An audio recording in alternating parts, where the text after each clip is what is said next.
Bonsoir à tous et bienvenue pour cette nouvelle édition de Voyage au bout de la nuit.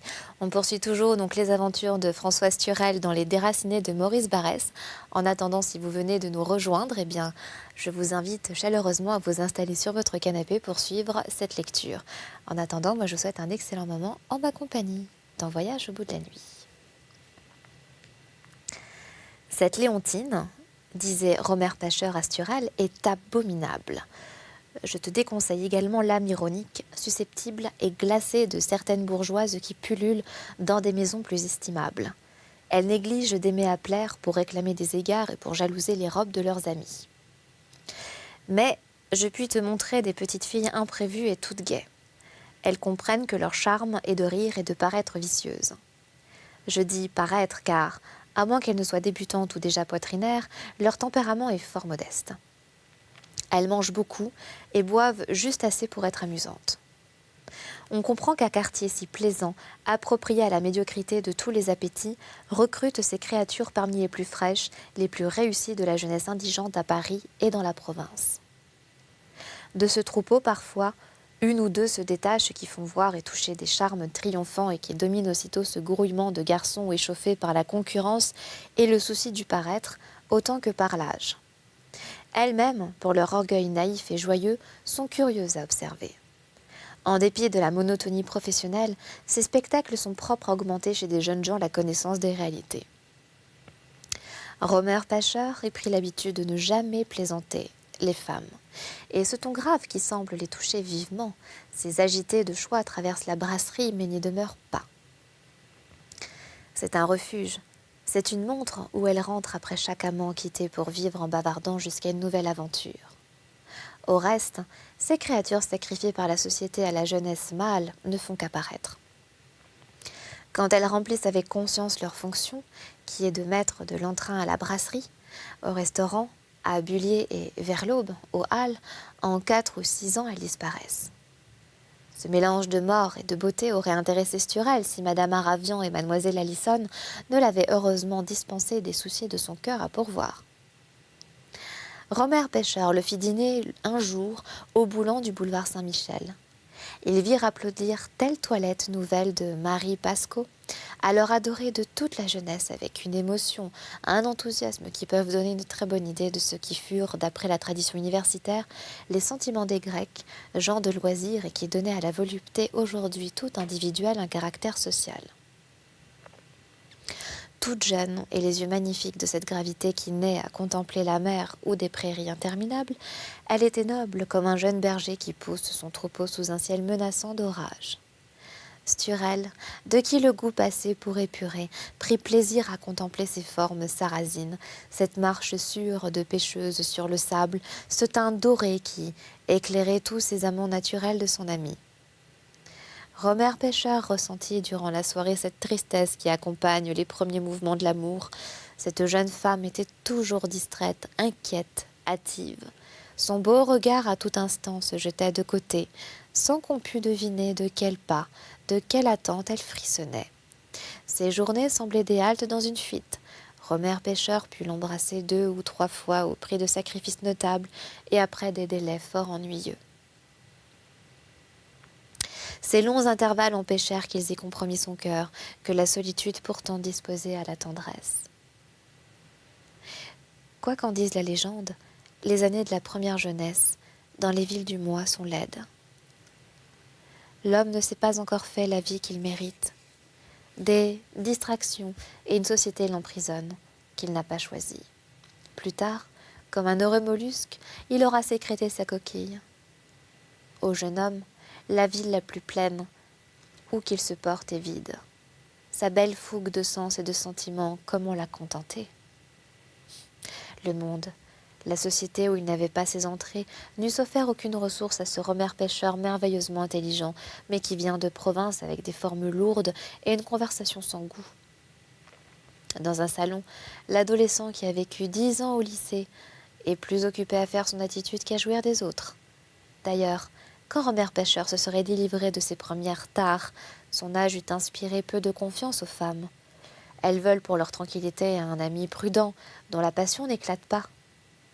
Un jeudi, à la Villa Sainte-Beuve, le baron de Nesle, qui trop souvent parlait pour ne rien dire, mais que sa fatuité servait, donna au jeune Lorrain une bonne indication d'aîné.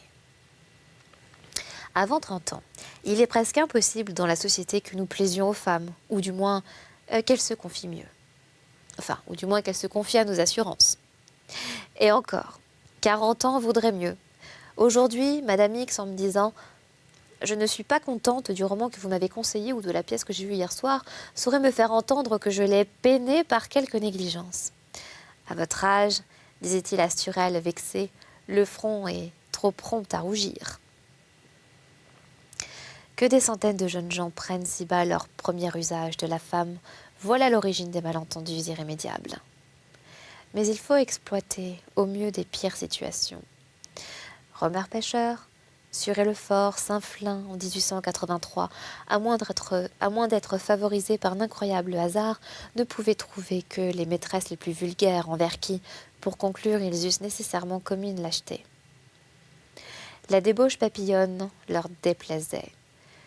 Que seul beaucoup d'argent relève, car, médiocre, c'est un peu froid et très vilain. Les voilà donc réduits au grossier filtrage de la brasserie, insuffisant banquet, mais où l'heureuse santé ou l'imagination de la 20e année remplace le rôti. Pour la plupart des adolescents, c'était une nécessité de passer quelques heures chaque semaine dans la société des femmes. Leur atmosphère n'est guère moins bienfaisante que leurs caresses. Cette frivolité, ce ton infable, ce souci de plaire où forcément elles amènent, détendent l'esprit et raniment des parties de la sensibilité trop négligée entre camarades. La société des pires femmes elle-même est une école de civilisation. Parfois, après des jours et des nuits de plus acharnés au travail, Romer Pêcheur se repose auprès de ces petits êtres qu'il imagine d'excuser, de plaindre, en un mot, d'aimer, parce qu'il possède au plus haut degré le sens de l'humain. Suré-le-Fort, qui travaille pour devenir un des chefs de la démocratie, méprise ses filles, ou, plus exactement, ne leur attribue pas une existence réelle. Ces bas-fonds de l'exploitation sociale, il les traverse sans rien y voir. Sa passion pour l'intrigue politique a pris rapidement l'intensité d'une manie. À 21 ans, il sait la géographie électorale comme un vieux candidat, et les filles qu'il traite avec une politesse sèche, compliquée de myopie, l'impatientent comme des servantes trop familières. Ces infortunés, d'ailleurs, ne distinguent guère entre ces jeunes bourgeois, qui leur sont seulement des proies plus ou moins faciles, mais du profond de leur humiliation et de leur détresse, elles se sentent les sœurs de Racado et des mouches-freins. Il y a entre eux une animalité pareille, le goût de la boisson, des grosses nourritures, les privations de toutes sortes, le froid, la faim, un langage analogue. Libérées de leur dure infamie, elles eussent été les bonnes compagnes de ces malheureux. La Léontine donnait à Racado les témoignages les moins douteux de son affection, prête à partager avec lui les bénéfices de sa demi-prostitution, à se battre avec ses collègues si l'on eût déprécié, fier des titres universitaires dont il ne parvenait pas à vivre. Si les meilleures brasseries du boulevard Saint-Michel où se plaisait Romer Pêcheur, qui traversait Suré-le-Fort, étaient déjà si déplaisantes, imaginez ces établissements de dernier ordre, toujours à la veille d'une faillite, attristés de maladies plus encore que de vices. Racado et Mouchefrein pourtant y trouvent leur palais. C'est l'instinct des noyés qui, sur l'océan social, s'accrochent les uns aux autres pour essayer de se sauver. Mais c'est aussi l'instinct d'exilés qui se reconnaissent et bivouaquent fraternellement. Pour eux, la brasserie n'est pas comme pour la jeunesse heureuse, l'endroit méprisé où l'on s'amuse. C'est le lieu où l'on se glisse pour avoir la pitié d'une femme, sa pitié utile. Pourquoi Racado? S'il ne peut faire vivre la Léontine, ne la quitte-t-il pas? Disait un jour Sturel. Il n'est pas assez riche, répondit Romer Pêcheur.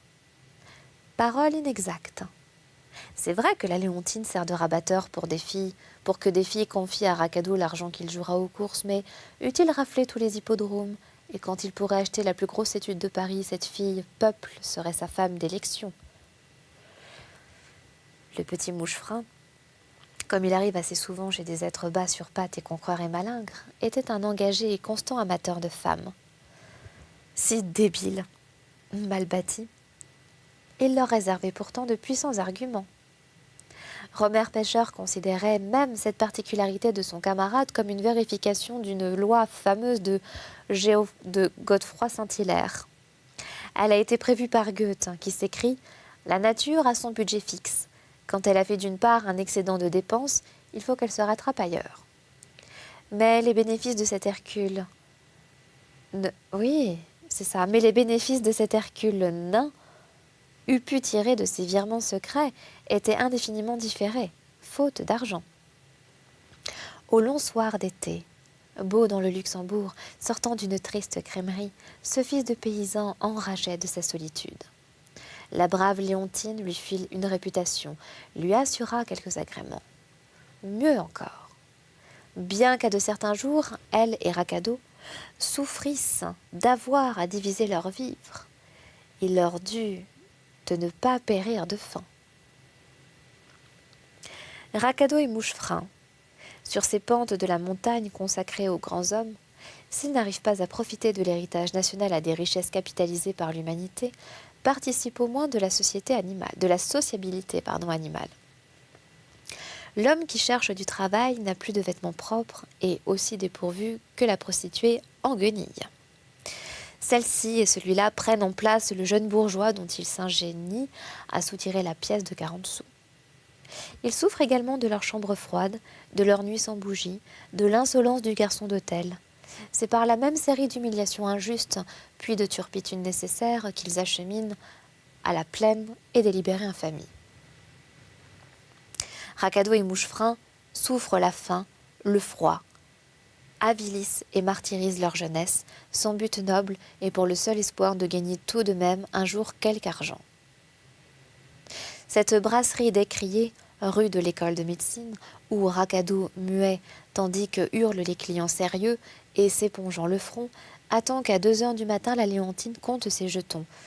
N'est point la chambre glacée des héros de Balzac, Valentin, Zen Marcas, Rubempré, Rastignac, à minuit dans leur solitude, se disait la bonne aventure qui ressemblait toujours aux aventures du jeune Bonaparte.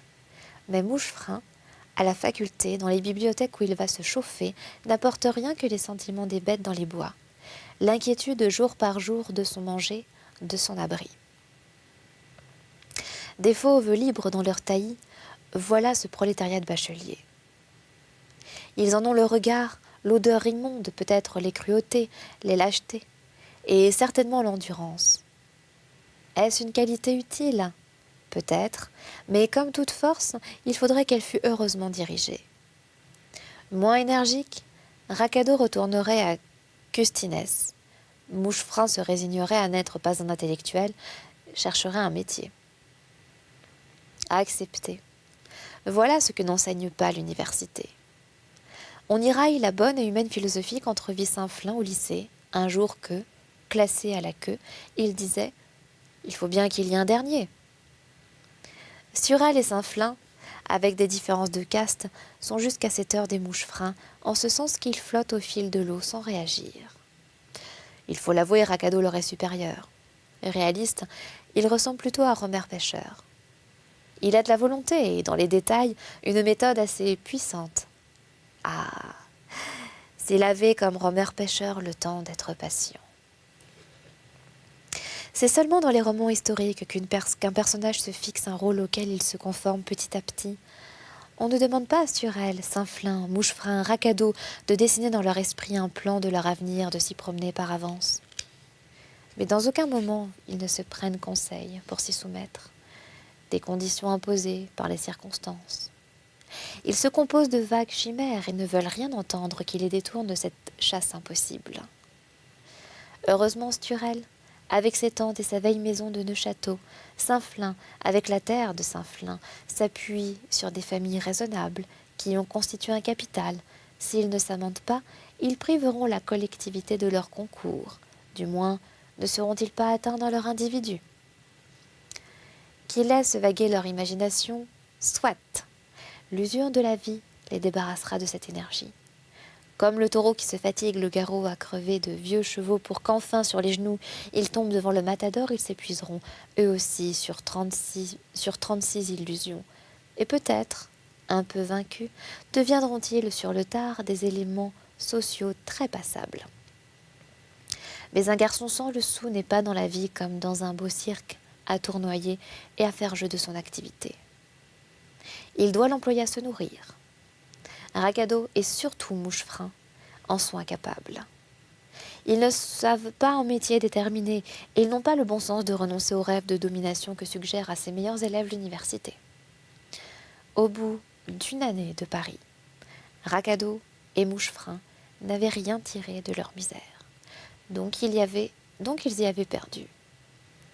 Ils ne sont pas une démocratie qui monte, mais une aristocratie dégradée. Rue de la Chute. Passons maintenant au chapitre 6, qui s'intitule « Un hasard que tout nécessitait ». Et donc juste avant, il y a une citation donc de Darwin qui est tirée de la faculté motrice dans les plantes. Je vous la lis. Il est impossible, si l'on examine les plantes qui poussent sur un talus ou au bord d'un bois épais, de douter que leurs jeunes tiges et leurs feuilles ne prennent les positions convenables pour assurer à ces derniers organes l'éclairage le plus complet et les rendre ainsi capables d'opérer la décomposition de l'acide carbonique. Bien. Alors, je ne sais pas si cette phrase vous est claire pour le moment, mais voyons voir la suite, si on voit une corrélation entre cette citation et la suite de l'histoire. Parce qu'ils ne sont pas pauvres, Robert Pêcheur et Saint-Flin jouissent de la plus noble des libertés. Ils s'orientent vers le point où sont amassés leurs véritables matériaux de nutrition. Ils se passionnent pour la connaissance des phénomènes de l'esprit, c'est-à-dire pour les différents sentiments ou états de conscience. Reconnaissons-leur un don pour distinguer l'évolution de diverses formes de l'intelligence dans les individus, dans les peuples et dans les races. Ils discutent volontiers sur les moyens de servir le plus utilement la grandeur de l'humanité. Saint-Flin, en qui le vieux duché de Bar et monsieur le Play unissent leurs voix, pensait que l'on aurait beaucoup à emprunter aux coutumes du passé. Robert Pêcheur, en plus de la médecine, étudiait l'histoire, non l'histoire éloquente, mais l'érudite, à l'école des hautes études. Sa belle vigueur physique et morale le poussait à avoir confiance dans l'esprit de nouveauté. Leurs conclusions ne s'accordaient pas. Mais comme les tireurs qui ont l'habitude de faire des armes ensemble, ils se rendaient hommage l'un à l'autre. Dans leur discussion, ils goûtaient un grand plaisir, la franc-maçonnerie d'un langage commun.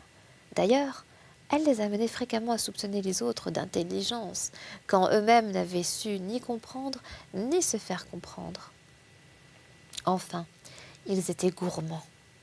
C'est de chez Foyot qu'à certains jours, ils se plaisaient à examiner des transformations insensibles des mœurs et la date où elles seront légalisées par un nouveau statut social. De là, fort échauffés, ils se rendaient au café Voltaire. Au terme de leur colloque, ils s'apercevaient qu'ils étaient nés pour conclure à des vérités différentes, mais que, sur la méthode, ils s'accordaient. Depuis le lycée, ils n'avaient pas perdu leur temps. Le caractère scrupuleux de Saint-Flin, qui jadis faisait rire, forçait maintenant l'estime, et tous deux, ils avaient compris une chose très importante. Nous pouvons admirer ou blâmer l'ordre social. C'est un agréable exercice de conversation, et pourquoi s'en priver? Mais si nous prétendons le rectifier, il faut d'abord que nous le prenions très au sérieux par ce fait seul qu'il existe. Attachons-nous à reconnaître ce qu'il a d'excellent parmi les défauts qui nous ont facilement frappés. Sans posséder une force d'analyse qui leur permit de fixer leur attention sur Gambetta et son équipe, assez longuement pour saisir en quoi le système a modifié le milieu préexistant, ces jeunes gens entrevoyaient que le clan gambettiste a fourni à la France un gouvernement, une administration, des moyens et un état d'esprit qui dure. Quoi que puisse faire notre intelligence pour se dégager, dit Robert Pêcheur, nous réagissons selon le gambettisme où nous sommes plongés. Oui, dit Saint-Flin, Bouteiller nous a ouvert les fenêtres sur la France. Quum getula ducem portaret belua luscum. ce qui signifie, donc traduction, quand l'énorme bête de Gétulie portait sur son dos le général borgne. Le poète Léon Valade, à une table voisine, leva la tête et regarda avec douceur ces jeunes gens qui aimaient les vers pittoresques. Et donc c'est ainsi que s'achève donc cette lecture des Déracinés de Maurice Barrès. Mais la suite dans un instant sur C8 en voyage au bout de la nuit. À tout de suite.